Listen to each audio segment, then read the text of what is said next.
Amazing. Charlie, thank you so much. And thank you all for joining us for this, our fifth session of the series. And as Charlie noted, there is no expectation that you've attended any of the previous sessions, though if you have, welcome back. As Charlie mentioned, I love what he said about I don't have the brain space for this right now, right? That is really the focus of today's conversation is finding ways as you are in the day to day, especially relative to fundraising, grants, development activities, finding ways to both save time but also be more strategic, get better outcomes, and do so ethically. Right? I saw someone in the chat talking about I would love to have speed, but it's most important to sort of stay true to the moral compass of myself, of extension, etc. So I'm hopeful to give you some ideas today. And as I explained to Charlie in the past, I've sort of gone back and forth like, let's look at some slides, let's give a demonstration. Today, I'm going to propose a slightly different approach based on some of the feedback you all have been so gracious to provide. And that is, I want to do a little bit of teaching up front. Obviously, happy to take questions at any point. And like Charlie said, if you can use the question feature to ask, that will just allow us to make sure we're getting through as many of those as possible. And then for the bulk of the conversation, I've built some tools to help us demonstrate some of the concepts that I'll be teaching about at the start of our presentation. And then we can dive deeper based on the interests of this group. So, for example, one of the things I want to demonstrate today is an idea that came up last month, which is around using AI for data analysis, right? Data analysis is a great application because oftentimes when you're putting together grant proposals or a fundraising appeal, it's really good to be able to look at survey data, right? Or to look at historically how much funding have you raised? How has that been implemented? What outcomes have you achieved? So again, data sort of touches on all of those things. And so that's an example of something that I want to demonstrate today. And there are a whole bunch of others. A couple of housekeeping items, and then we'll dive right in. Number one, this session goes to quarter past the next hour. So that would be 2:15 Central Time, which is where I'm located here in Missouri. That'd be 3:15 Eastern. And goodness, for Mountain Time, I think that's 1:15 Mountain Time and 12:15 Pacific. So depending on where you're located, we do have 75 minutes set aside. Again, most of that last half or so will be dedicated to Q&A, demonstrations. And so if you have to go for whatever reason, totally fine. But I just wanted you to be aware you will have plenty of time for Q&A and additional demonstrations as appropriate. All right. So, with that as the setup, let's go ahead and dive into today's material. And so, as you all know better than anyone, um, it can be challenging amid all of the other priorities of extension professionals to find time for fundraising activities, period. And so it becomes an issue of capacity. And so, some helpful things that I have found, again, running a small business, working with other academic leaders and nonprofit leaders, is that it really helps when you feel overwhelmed to start maybe breaking things down into chunks. And so, one of the best ways to do that is start figuring out what are the repetitive tasks that I do either every day or once a week or once a month, things that I can predictably say with, let's say, 90% assurance or more, I am going to have to do this more than once this year, right? And so those are the kinds of activities that AI is perfect for. Now, it may not always be ideal. You are going to have to apply judgment. You're going to have to apply your lens of ethics to decide, okay, can I, in good conscience, do this specific activity by leveraging AI without compromising private data, for example, without compromising, specifics of the mission. Secondly, it's very helpful to think about workflows, right? So that's what I mean by streamlining or quasi automating administrative activities. A lot of times, you're not just, I need something to send emails with, right? Or to write email copy, but it is, I need to check my calendar for which events are coming up. I need to then batch the creation of the emails. I need to make sure that, the fundraising appeals or the grant documentation is put together by this point in time. So I need some sort of a project management timeline. And so you're sort of stitching together a combination of human driven activity plus AI tools, whether that's a chatbot, whether it's Copilot integrated into the Microsoft Office suite, some combination of all of those things. It really just depends. And it's going to be different for everyone. So, what I want to do today is give you some use cases and some general principles, and then you can take those and run with them based on your own specific situation. Number three, I think it's a really important to think about when it comes to how do I get more capacity? I can't create more time. Um, I think one of the benefits is that you're able to improve coordination, right? With your own calendar, with if you have a team or other partners across the extension system, or maybe with funders. So, we're not just talking about freeing up time to write more or to search for more grants, but it's also more time for building those relationships or coordinating to implement complex projects or programs. And then, the obvious benefit here at the bottom is being able to focus, like, ultimately as you free up capacity by leveraging sort of this. Sometimes they call it the centaur. I think it's a centaur, like basically half beast, half man. Right, you're leveraging the machine and your own brain together. You're able to have more time to focus on fundraising, right, which is going to bring more revenue in the door to benefit your community, right? To work on those kinds of programs and projects that light you up that you're an expert at. And then again, if there are ways to get some of the busy work accomplished at a extremely high professional level without compromising your integrity or ethics, that's a true win-win. Okay, moving merrily along, and of course, as you have questions, comments, etc., use the question feature, and we'll make sure to get to as many of those as possible.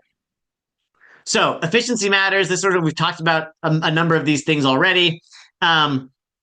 You ultimately, with administrative overload, get less time with funders, whether that's looking for grants, applying for them, meeting with grantors, going to conferences and meetings where funders are present. AI can help you expedite or reimagine processes to be more effective. And also, frankly, make work fun. Like one of the things Charlie mentioned, like when I'm overwhelmed, it's helpful to me personally. It may not be the same for you, but I like to go to AI to sort of just bandy around ideas, right? I work in a business where I'm the only employee. And so it sometimes can feel very lonely and isolating. And so being able to bounce a crazy idea about my business or about a client problem that we're trying to solve is helpful, even though, and sometimes it's a case of a good humor as well, because maybe the idea that AI comes up with is terrible, but maybe it sparks something else, right? Or maybe it's just good for a laugh and I can move on and I'm out of my funk, so to speak. Um, again, I think it's valuable in this bottom left-hand quadrant to be able to reallocate your expertise and your limited mental capacity for that really strategic work, right? That's going to bring in the money, that's going to help you build relationships in your community. And then I also find it's very helpful to have sort of a second brain, if you will, if you decide whether your institution has Copilot, for example, or Gemini. If you have a number of conversations within that account, um, as AI improves, it is going to have deeper context around who you are, what you do, the clients that you serve. And so the outputs that you get, whether you're producing emails or drafting grants or researching funders, it progressively builds on itself. In the world of AI, there's this notion of recursive self improvement, which is basically AI sort of experiments, does something, it learns from itself, and it builds on top of that knowledge with each new iteration. And so I think in a similar way, by really getting expert in one specific platform or maybe a couple, it allows the outputs that you build in there to improve over time, which can be a real benefit. And again, accrues to time savings. So these are some of the use cases that I came up with. I suspect you'll think of others. Meeting preparation, right? I suspect many of you have conversations, one-on-ones, team meetings, And so working with AI to say, hey, we've got a conversation coming up. We need to make these three key decisions. Help me put together an agenda. The time constraint is 30 minutes. And then again, these are things that you could very easily do on your own.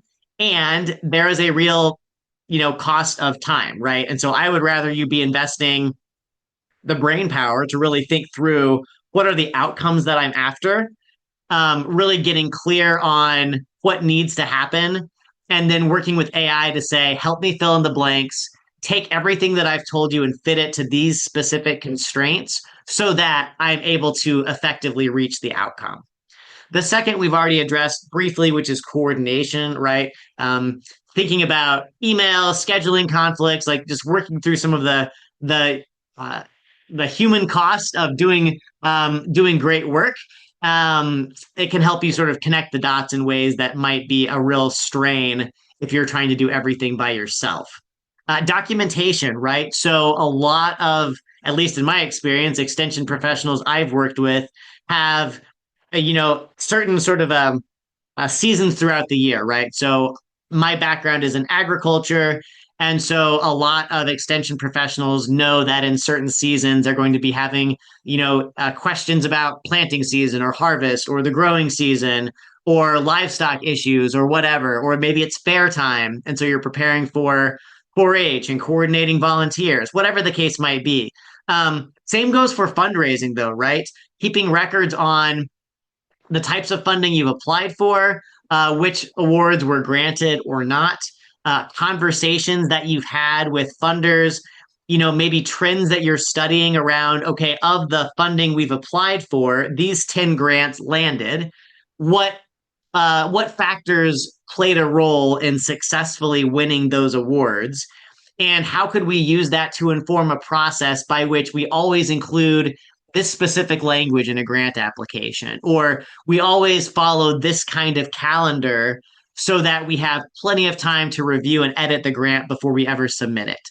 Those are the kinds of things where if you were just give that raw information to AI and say, hey, these are the parameters, um, or study these grant applications that successfully were awarded funding and help me spot the patterns, and then turn that into a standard operating procedure or maybe a checklist document we always follow for every grant we apply for.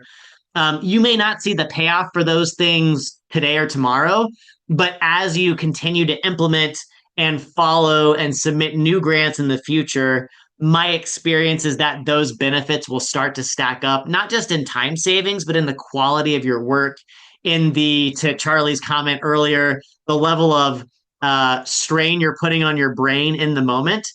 Once you have a machine that is reliably able to accurately remember, that is able to synthesize and describe what you do in a way that matches how you would describe it, that really frees you up to think more broadly around what new funding could we apply for, or how could we go deeper on this specific program design, things of that nature. So that's documentation.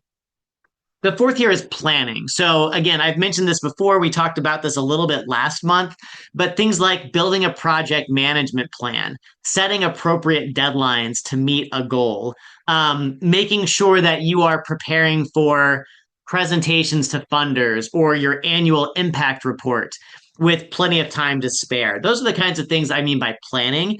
Again, you're getting organized, you're taking all of these raw materials, documents, PDFs, survey data, again, appropriately anonymized, and then using that to work with AI to help you get those tasks done and do them in a way that's more effective, that allows you to spend your brain power how you choose. And then finally, data analysis. I mentioned this before, and we'll go through this again. But whether it's impact reports, maybe you're giving a webinar series like I'm giving here, and you're curious, like what's resonating, what's not, maybe what are the questions or comments that keep cropping up that maybe we need to design new webinars around, or maybe an in-person training, or design some free resources for download on the extension website. These are all examples of things that you might glean from survey analysis or data analysis. So let me pause for a moment. I'm going to take a drink, and I want to ask you, what are the administrative functions within your role as an extension professional that tend to eat up the most of your time and bandwidth. And don't hold back, right? There may be things not listed here that you really feel like are just a big time sink. And in some cases, there may be no way to solve that. In other cases, maybe there are some ways to help. So go ahead and drop those ideas in the chat, and then we'll move on in just a moment.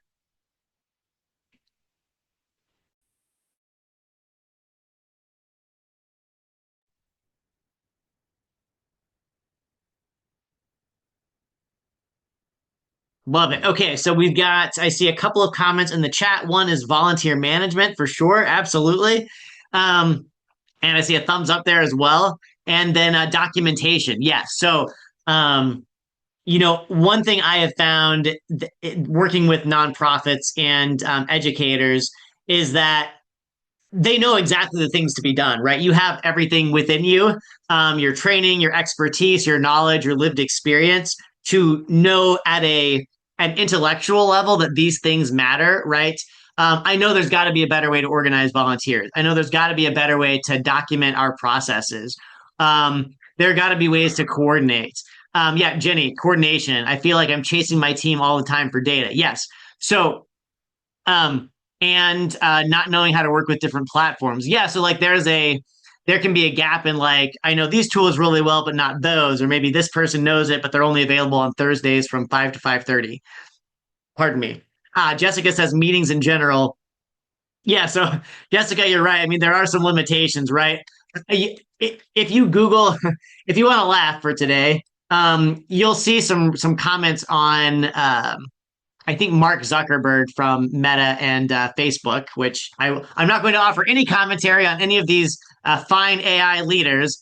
But what I will say is that if you look at comments recently from Mark Zuckerberg at Meta, I believe, and also I think the CEO of Zoom, they've made some comments about like we envision a world where you're able to sort of dispatch your virtual person, your virtual AI to the meeting to basically attend on your behalf and to represent your viewpoint on your behalf. I personally, I'm never doing that. I don't trust that at all. No matter how well the AI is trained, I just have too much skepticism. And so I think you're right, right? There's got to be a balance of there are human limitations for a reason, right? That friction is really healthy in many places, like having conversations, like hashing things through, like creativity and solving problems together. That said, I'll give you some examples in a moment of okay, before the meeting, think about using AI for these purposes. Then in the meeting, these are some other use cases. And then finally, once the meeting is over, here are some things you can think about, right? And then we can demonstrate some of those today. Love the comments and ideas, and glad this topic of bandwidth resonates. Ooh, Ashley, I want to know more about my data one of these days. That sounds interesting. And maybe like a nightmare. I'm not sure. Okay. So administrative accelerator, right? So again, these are just more ideas around thinking of AI as a virtual assistant, right? And again, when I say AI, I'm being agnostic as to the platform, right? Um, Oftentimes AI is being baked into certain software you have. In other cases, like there may be standalone tools. And I'm finding that like I'm jumping back and forth between tools as I practice using them more. Like this morning, for example, I built some AI chatbot tools that I'll demonstrate today for this session, and I had Gemini write the prompt for. I said these are all the things I want the tool to do. Just using natural language. I said, I want to be able to take everything in this presentation and in the handout that you'll get after today's session, and I want the AI to do those things if I ask it to. And Gemini was great. And then I basically used that exact same prompt, a really long prompt that AI wrote for me, and I put it into both Gemini and to ChatGPT. And I loved the Gemini output based on I started sort of playing around with it. The Chat GPT one, I wasn't crazy about. It was kind of dry. It wasn't as thorough as I had hoped. And so, again, I encourage you to experiment, right? And again, there are probably other great tools above and beyond the ones I'm describing. I'm just speaking from my own experience. Okay, so here's what we're going to do in a few minutes. Let me just walk you through. So before the meeting, think about using AI to help you clarify the purpose of the meeting, right? Constraints. what does success look like? So again, what I'm proposing here is you basically have a very simple prompt to the AI. You are an expert extension meeting planner. I am planning a meeting and I need to achieve these goals, right? Or maybe I'm not exactly sure. I know we're discussing a couple of grant opportunities. We need to figure out, are we going to go for these? Are they, is the deadline too fast that we just can't do it? Whatever the case might be, right? So either it clarifies for you or you tell it, this is exactly what I want. I need you to build the agenda, right? Um, Funder ready agenda basically means this could be an internal meeting, like planning to submit a grant. It could also be, hey, I'm preparing to meet with a funder. What questions should I be asking? How can I make sure I'm learning about their goals as a funder so that future proposals align with those objectives? Um, Again, the idea here is sometimes you have the luxury of like sitting down and really spending 30 minutes building an agenda. I know for me personally, I maybe have, 10 minutes, right? And I have other projects I have to complete and I have to build the agenda. And so I think it's helpful to think about what are the situations where I feel like AI can give me some breathing room back in my schedule, and where are the cases where I really want to do the hard heavy lifting with my brain simply because it helps me commit the information to memory. It helps me be more conversant in meetings. It helps me really think it through and apply my creativity. I think each of us has to sort of wrestle with this, and frankly I think it's going to change as these tools get better, as our workloads change, as society changes. Things that once seemed like I am the only one who should be doing this, we may offload. And yet there may be other things that you've always wanted to do, writing, for example, in your own voice, that you would never hand off. And that's okay, right? We all need to have those boundaries. So during the meeting, think about things like this. So AI as an organizational assistant. Many of us have AI note takers. Again, your institution may bar those or may have specific parameters. So always adhere to those. I have a couple of different AI note takers. I use the one baked into Zoom. I also have a calendar appointment setter called Calendly. Again, I think any of the Otter is another one. There are all kinds. And so I would say like follow the rules. I like having a backup of what happened. I always take my own notes anyway, just because I don't trust that maybe the AI is going to crash or maybe it's going to miss some of the nuance of what we discussed. I'm not a big fan of the AI summaries of meetings. I prefer the raw, like give me the whole transcript just because there's so much more good information there. And again, I rarely make decisions from the notes. I just like having them as a backup for my records. Also during the meeting, I think it's helpful to have the AI help you sort of think about, use it as a tool during the meeting. So maybe you're at a decision point, or maybe you're just discussing a specific topic and it's unclear, like, should we just keep the conversation going to the next meeting? Or is there an opportunity here to make a decision and move on? You can pull up AI, again, assuming your institution allows this, live in the meeting, show your screen, and have a conversation, right? You are an expert in making decisions in extension meetings. Here's the problem that we're trying to solve.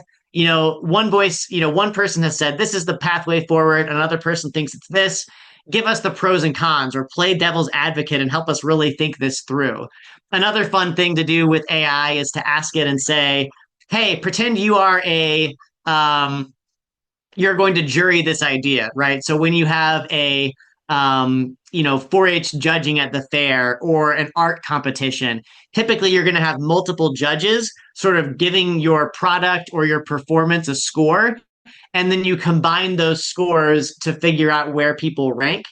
I like to do that. I learned this from, I think, Jeff Woods. He's an author about AI. And he basically said he'd created like this virtual board of directors with famous historical figures to sort of take his ideas, tear them apart, and give him different perspectives based on, what he admires those historical figures for. So you don't need to do anything nearly that complicated. But if you ask AI, hey, pretend you are an extension administrator, one of my farmer clients, a peer in the extension system, take this idea that I have for a grant application, give me the pros and cons, or, play devil's advocate, tell me what's working and what's not. and then make a recommendation based on those personas about how I could edit my proposal to be funder ready. Again, I'm throwing a lot at you because there's a lot here.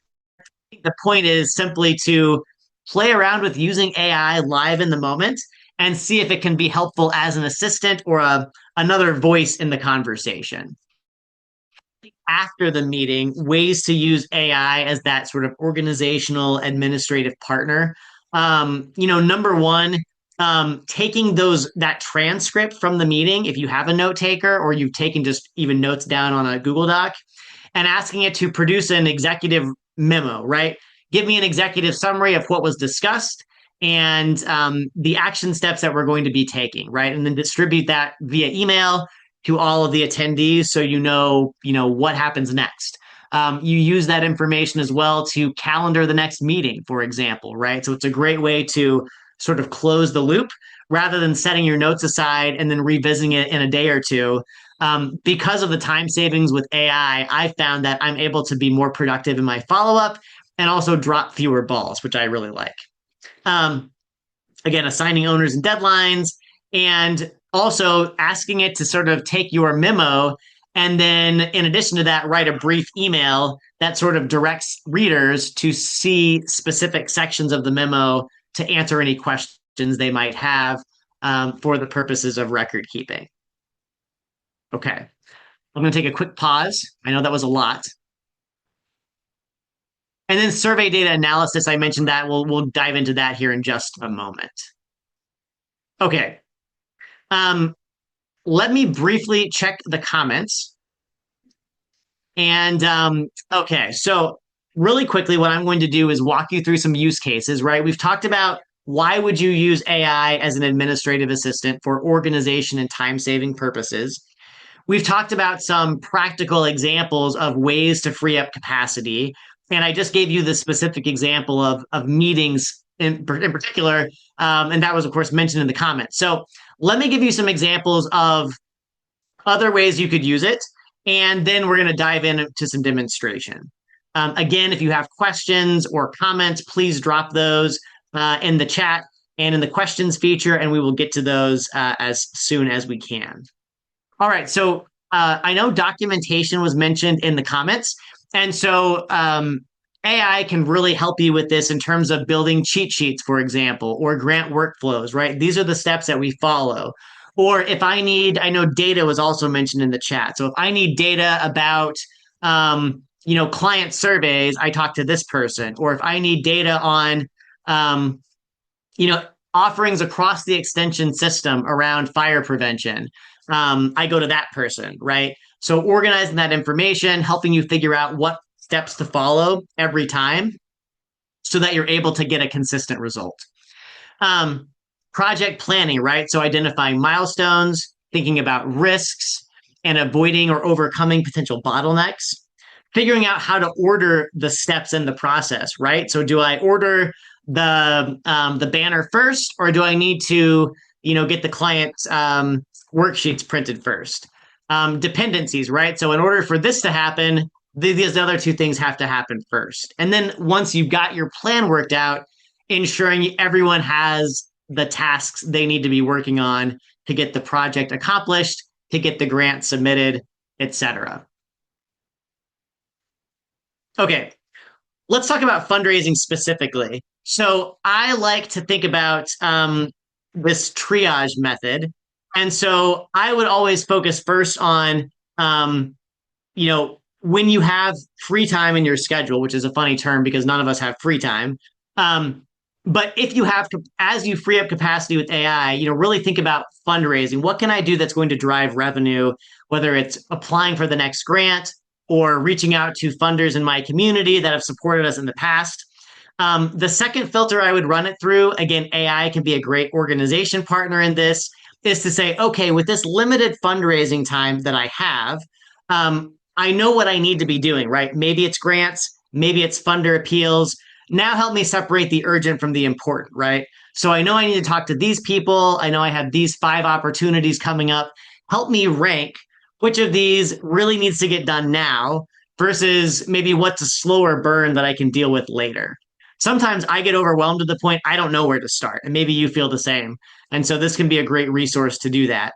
And then finally, weekly planning, right? So really thinking about not just what can I do in the next 30 minutes, but over the course of my week, maybe I have 30 minutes on Tuesday and I have 15 minutes on Friday. How could I really use those minutes? Not to be like a machine and try to just uh, like factory output a bunch of grant applications, but how can I really be strategic with my time to get closer to my fundraising goals? That's really the objective here. All right. So, with that, I'm going to stop sharing my slides. I think you've got a general sense here, right, of the kinds of things AI is capable of. And so, what I'd like to do now is pull up some of these tools that I've built and maybe walk through some specific examples. So, in order to do that, I would like to ask this group to tell me a little bit about in the chat what is something that you would like to see demonstrated based on the applications that I've described today. So we've talked about, meeting notes, documentation, project timelines. I would love to hear from you, what you would like to actually see, because it's one thing to see it in principle, but I think it's quite a different thing to actually practice it in real time. So I'll take a break. I'm going to pull up my screen for these two AI tools, and then I will check the chat for your ideas. Love it. Project planning. Thank you, Catherine. Okay, we'll start there. And keep the ideas coming because we're going to get through as many of these as we can here in the next 40 minutes or so. All right. So, project planning. What I would start with is so this is a little tool that I built. I will try to share at least one version of this with the group for you to use whenever you want after this session. But so for project planning, I'm going to start by asking AI, you are an extension expert. I'm going to say cooperative extension just so it's very clear the context. Specializing in project management plans. I need you to simulate a complex but very realistic fundraising need that I might have as an extension educator.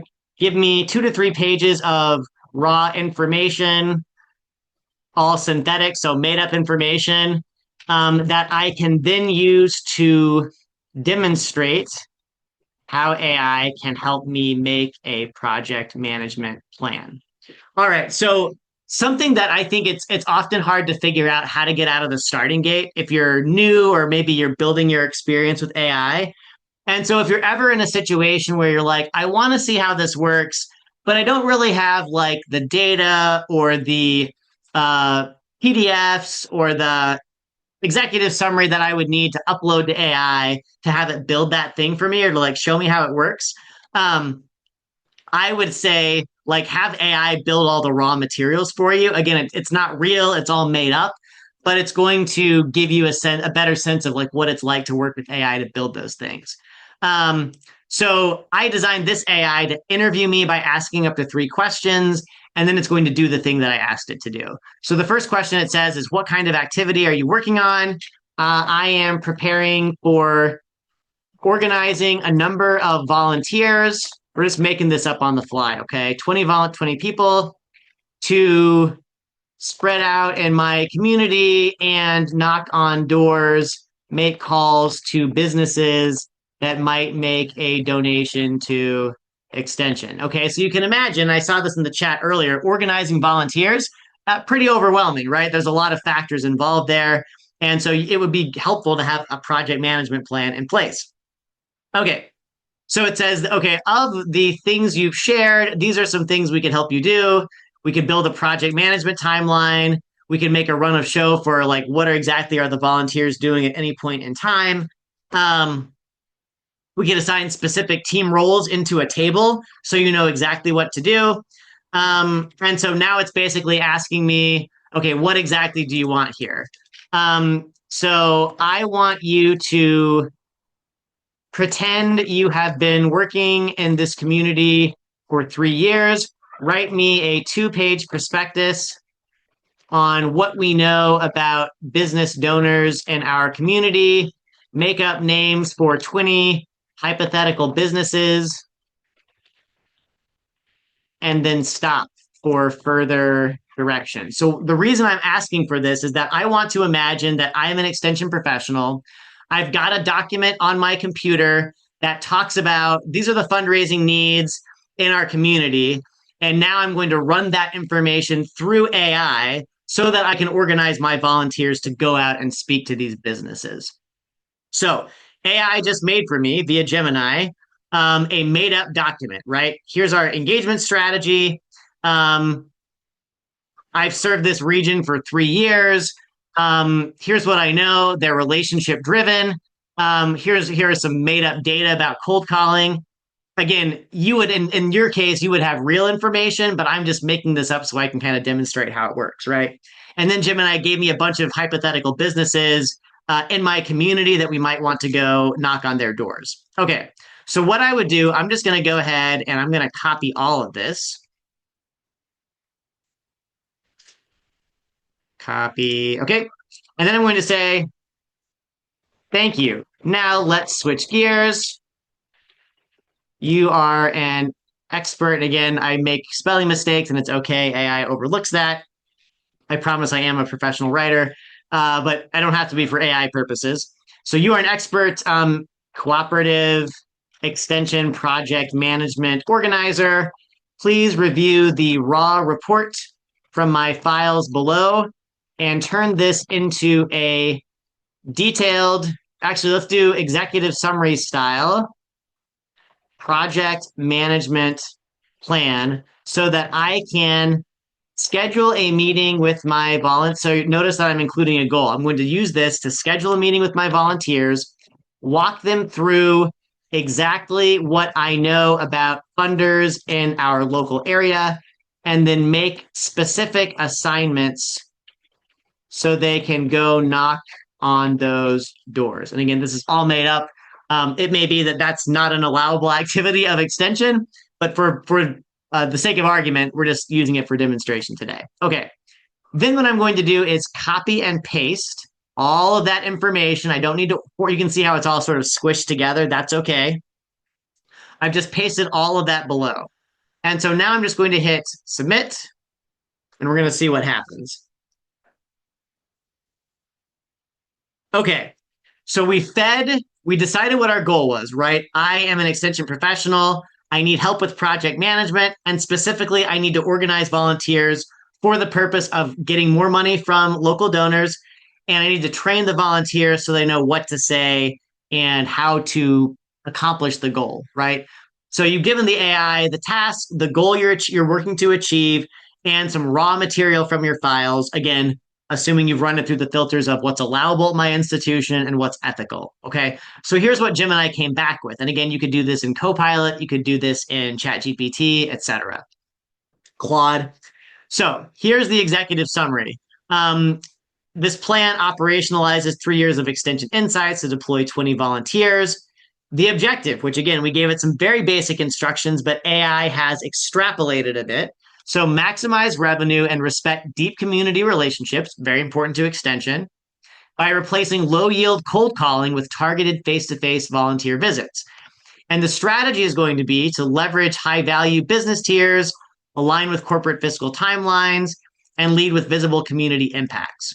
So I'm not going to go deep in the weeds on this today, but as AI is able to scan the web, you could envision how this could go even deeper. So, for example, it talks about aligning with corporate fiscal timelines. Well, once you give the AI details on these are the 20 local banks and agriculture co-ops and others that might sponsor extension or give us money, then you can have AI actually go out and research information on public filings, public websites, social media, that allows you to get a deeper sense of, when do they accept fundraising appeals and who is the, chief program officer at that institution or what have you.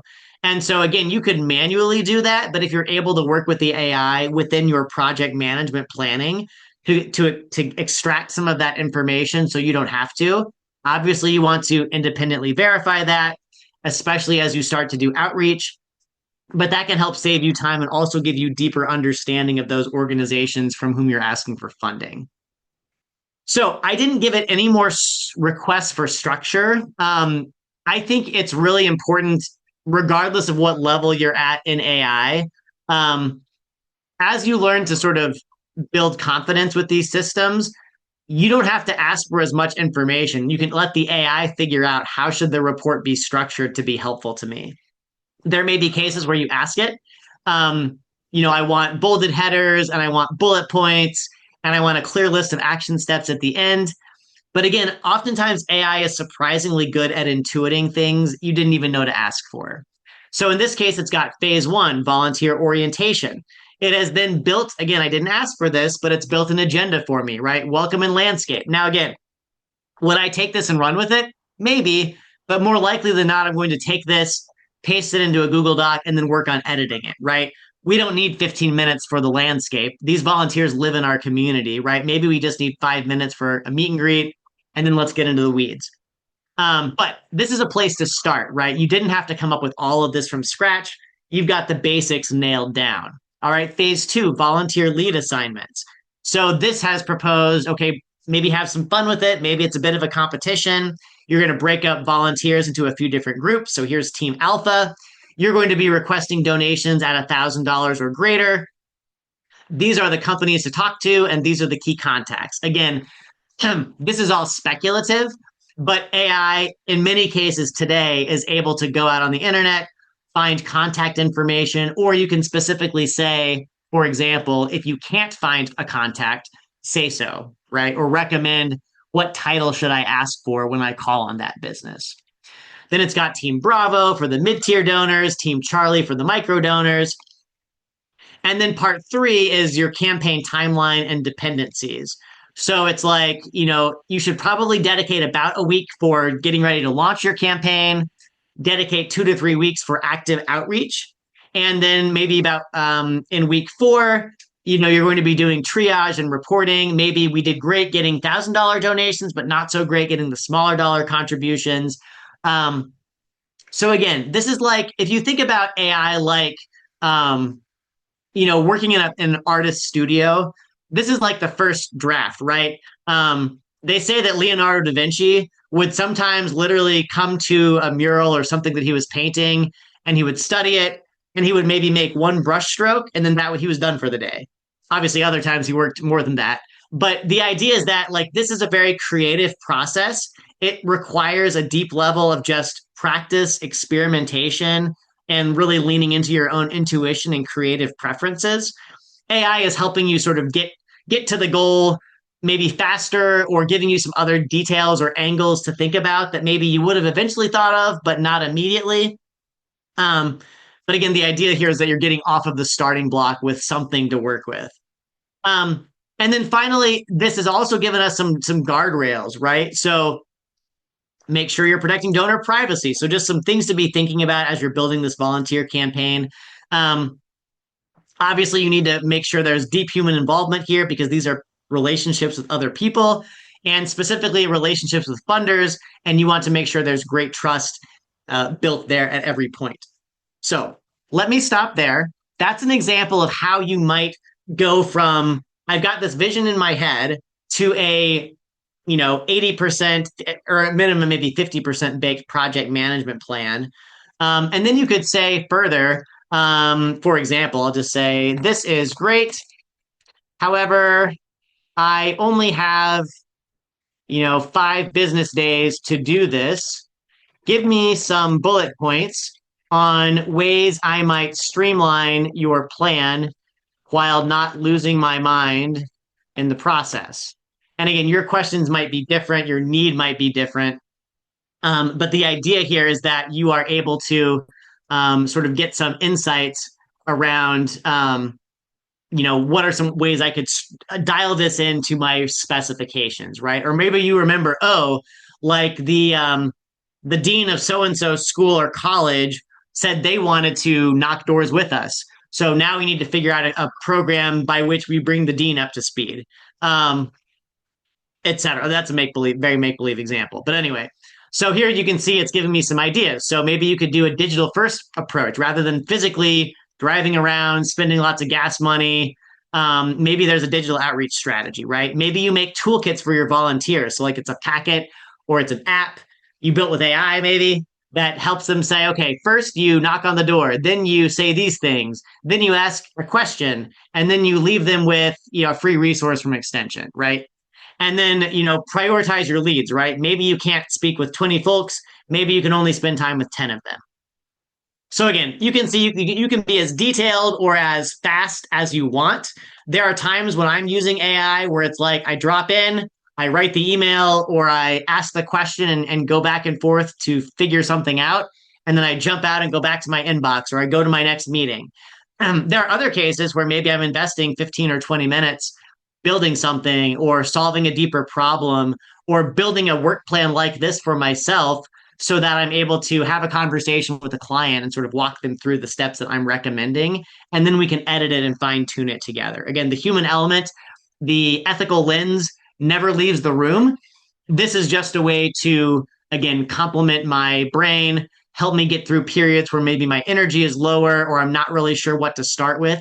And we're sort of taking some of the chop out of the waves of day to day life of being an extension professional. Okay. I see some other great ideas in here. So creating SOPs and documentation. So let's do this. I'm going to show you a little bit about writing an SOP, and then just so you can see how to work with AI to build that. And then I want to give you a little primer on data analysis. Some of you may already be using AI for data, but for me, that's been one of the biggest aha moments I've had is like, wow, there's so much potential to learn here. So let's do SOPs first. So let's ask, let me just start a new chat here. I'll go back to this Jim, this tool that I've made. Okay, so you are an cooperative extension expert specializing in developing standard operating procedures. I want you to give me 2 to 3 pages of synthetic raw notes from the desk of an imaginary extension professional whose role is to provide education, outreach, and grant funding applications on the topic of family, let's say health and nutrition. The notes should explain in a jumbled and meandering way, how this extension professional studies the web for funding opportunities, researches current public journal peer-reviewed information to justify specific extension programming, and then a made-up disordered list of steps required to successfully submit grants. I'm going to use this synthetic information to demonstrate how to use AI to write an SOP. So again, we're just asking AI to make something up, but my hope is that you have lots of records, right? You have emails, you have notes from meetings, you have blog posts, newsletter articles, any sort of information source, whether it's written, whether it's video, whether it's audio. The beautiful thing about AI is that it is now fully multimodal, which means all of those ways in which we communicate information can be given to AI. It can extract that information. That includes like handwritten notes you've scanned in, right? It used to be really bad at that. It's now very, very good at interpreting chicken scratch, for lack of a better word. And so if you're able to sort of bring those things together, then AI can help you make sense of it, organize it, and build a standard procedure out of what seems like chaos, maybe. Like on my desk, my notes are all over the place. but AI brings order to it in a way that really helps clarify my thinking and helps me move forward. Okay, what kind of activity or project? Follow exactly what I just described. Make up synthetic notes from an extension professional who applies for nutrition and family health funding. Sometimes you have to give it a little bit of coaching. This tool was designed to sort of ask an interview question, but I just needed to do the work. So sometimes you have to say, okay, I know what your system prompt or your instructions say to do this. I actually need to like have you pivot and go somewhere else. Okay, so here's what AI made up. From the desk of an imaginary extension professional, Claire Vance, MSRD. Here's what I asked for, right? Meandering thoughts on notes. You can see how this kind of looks like what a person might write, obviously with an AI spin on it.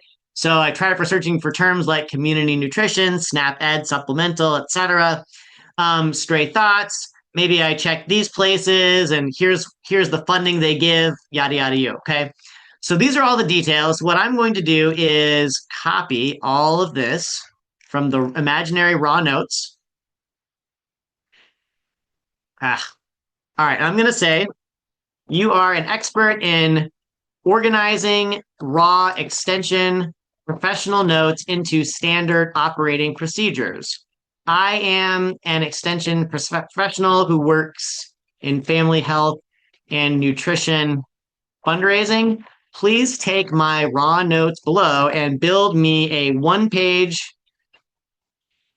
standard operating procedure. And then notice what we're going to say so you're going to list your goal so that I can simply print it and hang it above my desk so I know exactly the steps to follow in the future whenever I need to research funding, apply for funding, and you know, begin the process of award implementation once it is awarded. All right. And then I'll say, think carefully and begin when you are ready. All right. We'll paste our raw notes in the bottom and then we'll hit enter.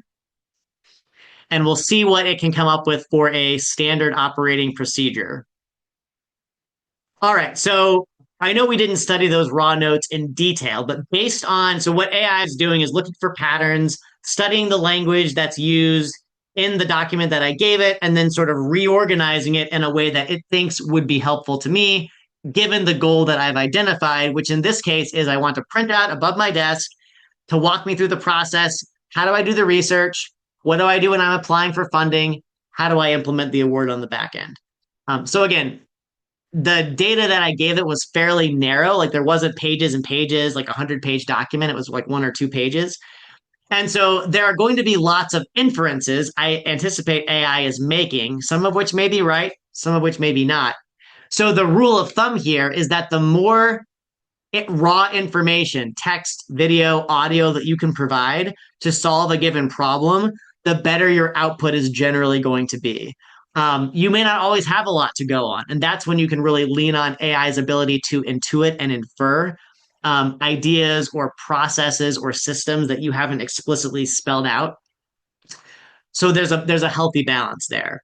So this is the SOP it built: family health and nutrition grant development. So first do this, SAM.gov verification. This looks like it's assuming it's a federal grant. In some cases, local account recovery. Then sort of do strategic prospecting. So finding maybe not just all the good funders, but some really high qualified ones based on my goals at Extension. Evidence-based justification. So basically going out into the peer-reviewed research and finding data points and examples that bolster your program design. Then it talks about, disordered checklist. So like basically, do these things first. So I guess this is the process basically in a nutshell that it's outlined. Again, this could be much more robust if you gave it more information.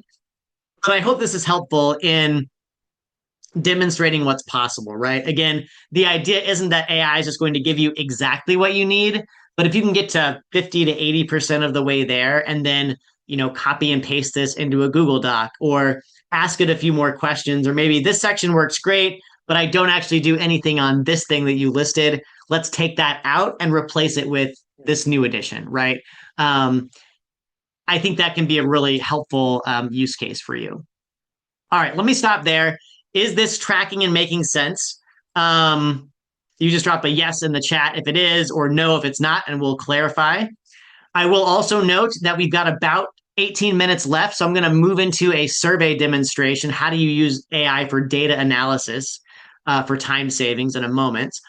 Charlie, if you would, at your convenience, go ahead and drop into the chat the survey that Extension Foundation would like for these fine attendees to fill out before you go today. This just gives us a sense of what you learned, what maybe was confusing or didn't work for you. Please be honest. This helps us with every professional development that Extension Foundation offers. And you should also get that survey when you log out. So again, if you need to leave, we totally understand. But if you're able to stick around, please feel free, and we'll move into survey analysis. All right, I'm not seeing any comments in the chat or questions. Again, please keep those comments and questions coming. Now we're going to move into survey data. Oh, that's okay. Oh, good, Lori. I'm glad to hear that. Charlie, no worries.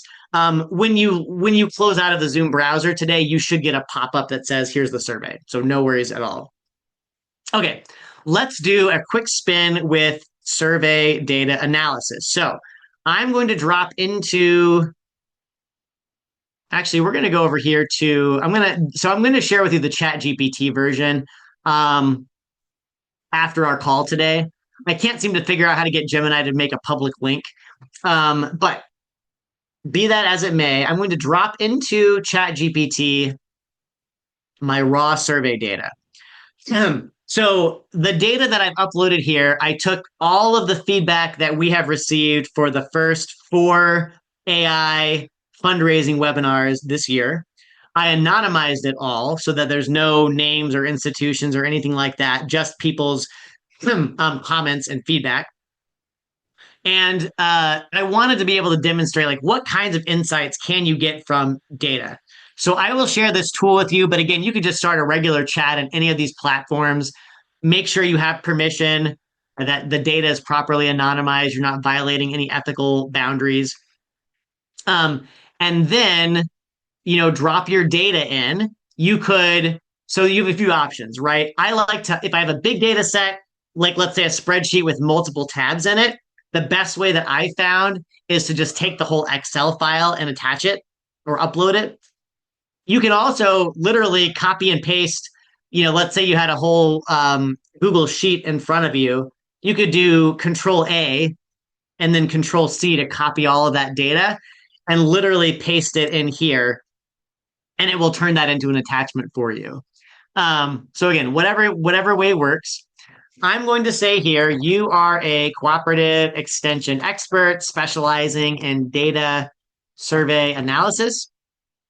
I am a webinar presenter, and I'd like you to review this survey data from our 4 recent webinars to help me figure out key themes, trends, patterns, possible next level topics we could explore based on the comments you're seeing here. And 3, play devil's advocate and tell me what's not working, what's proving challenging for attendees to help me find ways to improve these sessions. So again, hopefully you can see yourself doing something like this, right? Maybe it's client data from an event. Maybe you're getting you having to report to a funder, how the funds were used, and you're putting together a little bit of an impact report. Maybe your administration wants to know how is it all going, right? So you can think of all kinds of different ways or questions you might want to answer in the data. And I would even encourage you to say, "Hey, I don't know what in the world to do with this data. Give me some ideas," right? And just see what comes up with that. So let's go ahead and hit enter. And it's going to go ahead and take a look at this data. And then while we're doing that, I'm actually going to go ahead and do the same prompt in Gemini, because there are occasions where one is faster than the other, and I don't want to leave you hanging like AI sometimes does. So let's drop the file in here. All right, we're going to just ask the exact same thing. So chat is still working. So I'll give a little voiceover while we're waiting for this. You could ask for information structured in different ways. So I would encourage you, before you submit your prompt, think about structure, right? So I mentioned earlier, when it comes to like written narrative, even if you give very limited instructions about the information you're after, it will build you a very elegant um, document, right? In many cases, it's gotten better and better at sort of intuiting what you might want once you've identified what your goal is. But when it comes to data, I know things may be a little more particular, right? So you may want it in narrative format. You may need it in this format of a spreadsheet. Last month, we talked a little bit about visuals and graphics creation. This could be a great use case to say, analyze the data, give me some trends. I would always encourage you to go back to the raw data, pardon me, and do a little bit of verification yourself, right? Don't just take it at its word. But again, if you have the spreadsheet pulled up on one screen and AI's analysis on the other, you can sort of bounce back and forth with your eyes and just kind of spot check it. Like, does this track?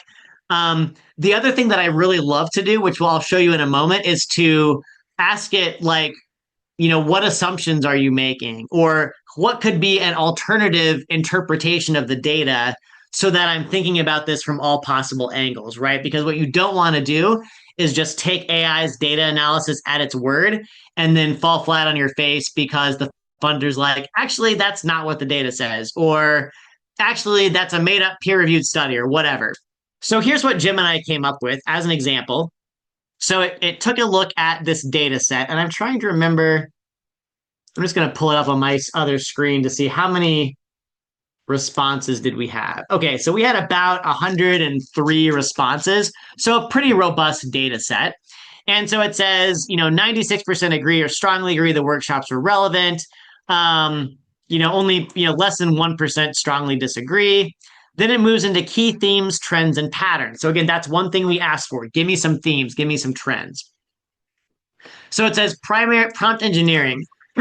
So a lot of the comments in the data set basically indicated, look, we understand prompting is really important, and that's really valuable to us. Secondly, there was this idea of AI is not just like, interesting to play around with. It's not just a conversation piece, but it could actually be functional for being more efficient, for repurposing information, et cetera. And then there was also a high level of interest, no surprise, given that you all as Extension are taking information from the university level and deploying that into the field of life, right, into the field of your local communities. Interest in using these things immediately. So these trends to me, I would go back and still just double check some of the comments, the actual verbatim text. But these generally track like my scanning of the data, right? This seems directionally aligned up with what I've observed. So that gives me some degree of confidence. Then it says possible topics you could explore in the future based on the feedback that you're getting.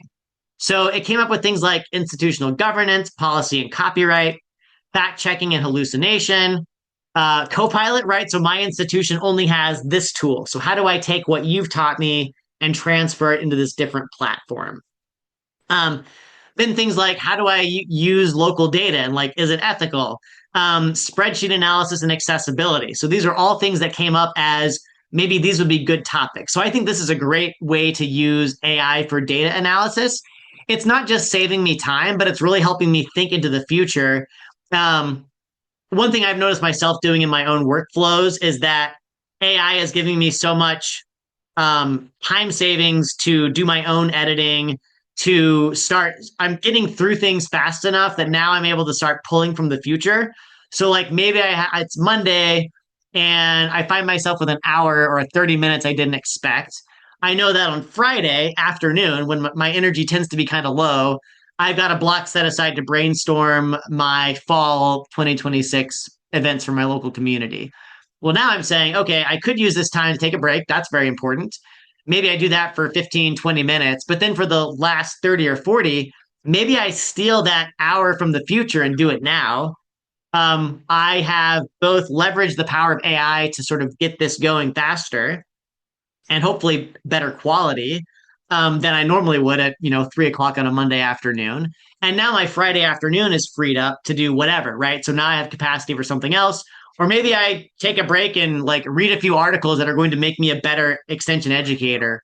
Or I can have the conversation with my team that I was hoping to do, or maybe research some funding opportunities, right? We freed up more time for fundraising. So I think the whole world is going to be wrestling with this over the next few years as we have these gains in productivity. My hope is that we don't just say, well, let's just fill that with more work. That sounds really daunting. And I feel like most of us are already pretty overworked. Um, my hope is that we can say, how can I be more strategic? How can I be kind to myself?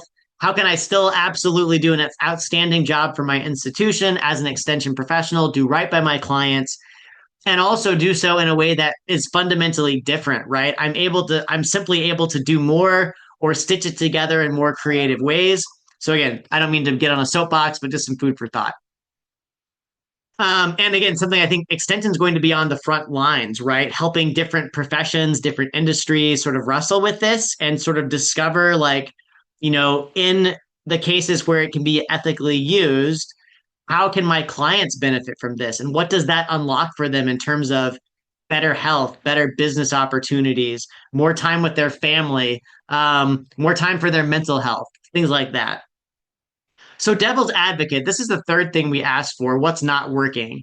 So, there were several comments, completely understandable, because number one, I come from a family of fast talkers. And so the pacing and the cognitive overload. So, like, maybe we're packing too much into these sessions. Maybe we need to do less. Um, it can feel super overwhelming. Completely valid points. The second devil's advocate comment was, having non-deterministic outputs, right? Sometimes I input the very same information into AI, but the output, the quality of what I was asking for is vastly different. Sometimes it's great, sometimes it stinks. So that can be very frustrating. And then the idea of double work, right? Theoretically, AI saves me time, but if I'm then having to invest twice as much time in editing or fact checking, is it actually doing any good? Again, these are all awesome points, really great conversations, and I don't have all the answers.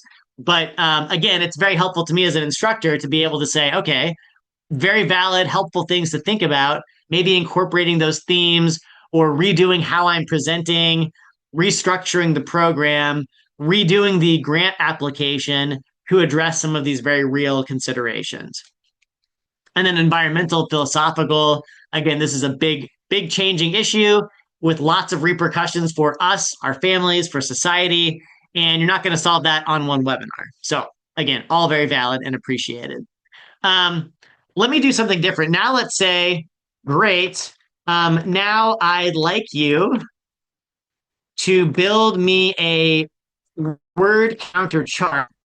I want to create a table that illustrates to me the top 2 to 3 word phrases included throughout the entire data set, rank them from most mentioned to least mentioned, and give me a unit count on how many times they were mentioned. Then include a column that includes some verbatim quotes I could use in an impact report. So this is doing a few things for me. Number one, it's telling me, okay, what are the common threads here? Like, what are people mentioning again and again? And then give me some specific examples drawn directly from the document. That's not just helpful for my reporting purposes or my edification. It's helpful to me because I can then do a control F, control find in my spreadsheet with the raw data, copy and paste these quotes it's going to pull for me, and then verify, is that actually anywhere in the data or did AI make it up, right? So it's a really good way to test whether the model is actually giving you what you need. So we're going to give it a moment and wait to see what it comes up with. While we do that, let's jump over to ChatGPT and see what it came up with. So you can see already that the output, the structure of the report, we asked the exact same thing, but it looks very different, right? So it said, it basically goes in bullet points, what worked really well, strongest engagement patterns, strongest emotional signal. People feel overwhelmed by change, but also energized because it makes AI feel useful, not intimidating. So you can see both of these have benefits, right? There are some insights in this Chat GPT report that weren't included in Gemini and vice versa. It's also saying here's evidence from direct comments. It's pulling verbatim quotes from the report, and then it's sort of interpreting. Here's what that might mean. Um, and it breaks it out by themes. And you can see this is also a much longer report. So Gemini's was maybe 3 pages. This appears to be more like 5, 7. Here's the devil's advocate piece. Part of that could just be a spacing issue. But and then I think ChatGPT often will add a bunch of things like recommended strategic direction, final takeaways, etc. Okay, back to Gemini. Um, Here are some of the key phrases that came up again and again. So use AI. And over here, it's got the verbatim quotes. I'm wondering, well, I'm sorry, the presentation is such that it's kind of squished. You could export this into like a Google Sheet to make it more accessible. But at any rate, you can see here, okay, the word was use AI. Here are quotes about using AI, and so on and so forth. So deep research, that was we did a whole session on deep research. So that explains maybe why that one was so prominent. Grant writing, grant proposal. Um, and then one other fun thing that I like to do, you might never actually use this in an official report, but I always like to ask, think again about all the data. I want you to extrapolate using your intuition some implicit findings. What are people not saying that they actually might mean? Um, Make a case and be very conservative in your analysis. Be clear, direct, and bullet pointed in your approach, explaining how you reached that conclusion. So sometimes I like to say, okay, I see what is explicitly in front of me. Like people are saying prompting is really important, or this is going way too fast. But what are the themes that I might be overlooking, right? I'm looking at the words. What's the thought behind the words? And again, this is all speculative, but it might give you some food for thought that things that you hadn't considered. So AI says I need a prompt library might mean I'm terrified of just a blank prompt box. Like I don't know how to get started. That tracks with my experience, right? That's been true for me learning the ropes of how to play with AI. Silence on accuracy and policy means I'm using this and hope I don't get in trouble. I'm not accusing anyone of this. This is AI speculation. Again, kind of interesting, right? I know I personally use AI occasionally in my personal life outside of work. Probably other industries do the same thing. Maybe there's something there, like what's acceptable. We should be doing more conversations around what to play around with on your own time, not on work devices or tools versus what's acceptable at work. Interesting idea. And then finally, the presentation went too fast might mean your baseline assumption of my digital literacy is too high, right? So, like, again, it's this is helpful to me as a presenter because I can get into like tunnel vision. I think everyone has my experience and has the liberty and luxury of playing around with this stuff for hours every day. That's not true. And so, something like this is helpful for me to simply say, hey, take a step back, maybe reframe your comments, slow it down a bit, and let's dial it into the fundamental principles that anyone can use no matter how much or little experience they have. So, you all have been so exceptionally kind. I hope this was helpful to you. We are out of time. If you ever have questions or want to dive deeper on any of this, I'm very happy to do so. I'm going to pull up my slides once more and pull up my contact information so that, oh, snap here, you can reach out at any point. Well, it's not showing up. I will say that I will make sure Charlie has the slides and the handout, and then you can have that information in the future. But thank you so much. And Charlie, I'll hand it back to you.